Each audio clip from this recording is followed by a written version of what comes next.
take you back now to Freedom Park, where Ziyanda Ngcobo is standing by, and she continues speaking to the family members of those who are coming back home.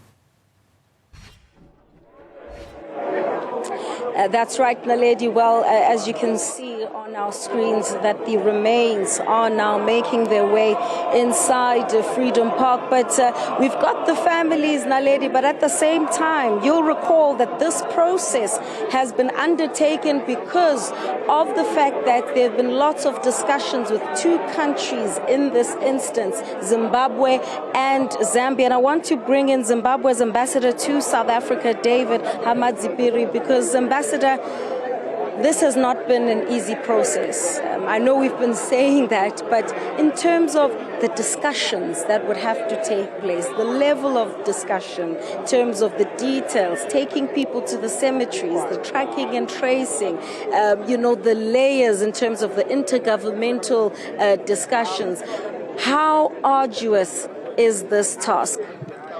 Good morning. Indeed, this is a very arduous task.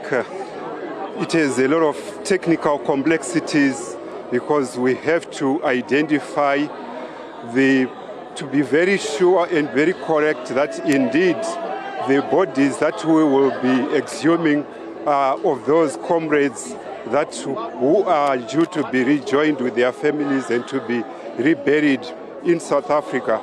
So there was a lot of technical work taking place involving both our government, our technical agencies, particularly through the Ministry of Home Affairs and Cultural Heritage, supported by the National Museums and Monuments of Zimbabwe and our technical experts, including also from the South African side, Department of Sport, Arts and Culture, and the families of those who had been interred in Zimbabwe.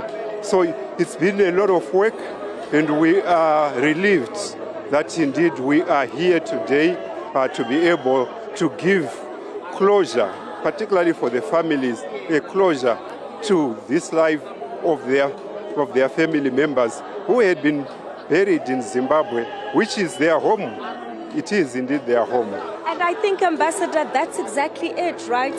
Part of this ceremony is, of course, for the families and the history of our country, but it also tells the story of fraternal relations between Zimbabwe and South Africa and liberation movements. Indeed. In fact, before we even talk about the liberation struggle itself, you can talk about the blood, cultural and other relations that exist between Zimbabweans and South Africans. We could go all the way, in fact, to the time of the King Shaka Zulu kingdom. And in Zimbabwe today, you do have direct relatives and relations between some of the Zimbabweans and this very important kingdom here in South Africa. So those relations cannot be washed away. Those relations are immemorial, are in fact immortal. So, but beyond that, we also have shared an experience, a very dark experience in our history, which is the experience of colonialism, the experience of oppression, the experience of apartheid. And again, we joined hands. We determined that our faiths are intertwined, our destinies are the same, and we joined hands, we joined together to fight for our liberation, for our dignity. And you know, the blood of Zimbabweans and South Africans is mingled in Zimbabwe's soil, in South African soil. So today we come here as family, we come here as part of South Africa to put a closure to this particular chapter. But also, as we know, once you close one chapter, you are opening yet another chapter, or in fact, we have a continuation of this relationship.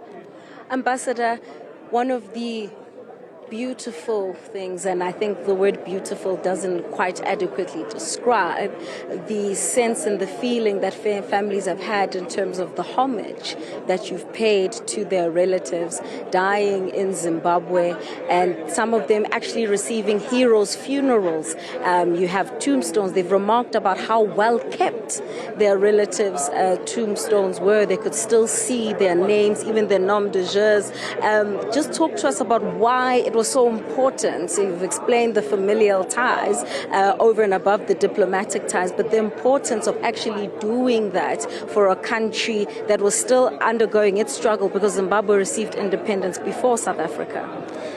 You know, Zimbabwe's birth was also due to the contributions and support of many fellow Africans and others beyond our continent. And one of the things that our government did in 1980 was to say we also have a huge responsibility to ensure that our fellow brothers and sisters in Namibia, in South Africa, will also be free. And this was a responsibility that had also been taken by many others in Africa, and we merely continued with that. But we had the added extra relationship, special relationship in terms of our ties.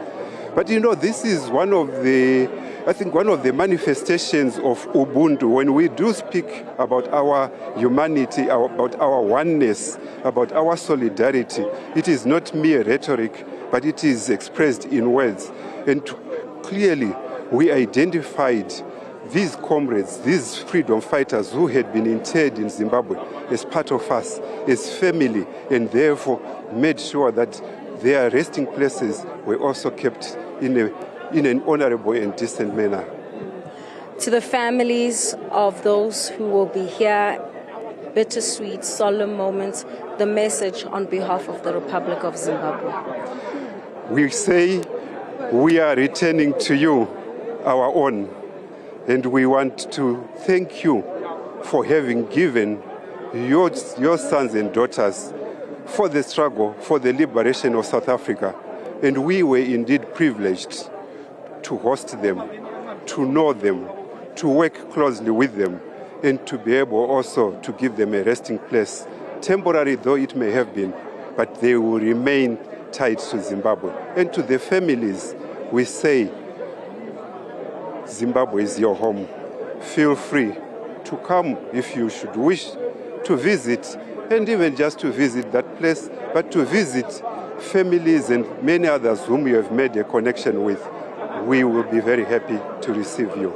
So for you, our families, we join with you in this moment. It's a moment which is bittersweet. It's a moment where you remember the sadness, the passing on of these close family members. But it is also a moment of celebration, celebrating their life, celebrating their heroic contributions to the independence and freedom of this country. But it is also a day to close this chapter and to close it in a very solemn and decent way.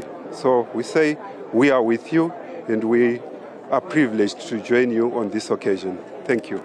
Thank you so much. That's Ambassador of Zimbabwe to South Africa, David Hamadziripi. We thank the Republic of Zimbabwe as well for, retaining and upkeep of those remains. And that has been the message, Naledi, of the families of the 49 exilees who are making their way slowly into Freedom Park this morning. And any moment now we anticipate, of course, the start of that program. But as you can hear there, lots to talk about the relationship between these two countries and other African countries, and how MK combatants found homes on the rest of the continent. And he was very specific in emphasizing that Zimbabwe is home. We are a family.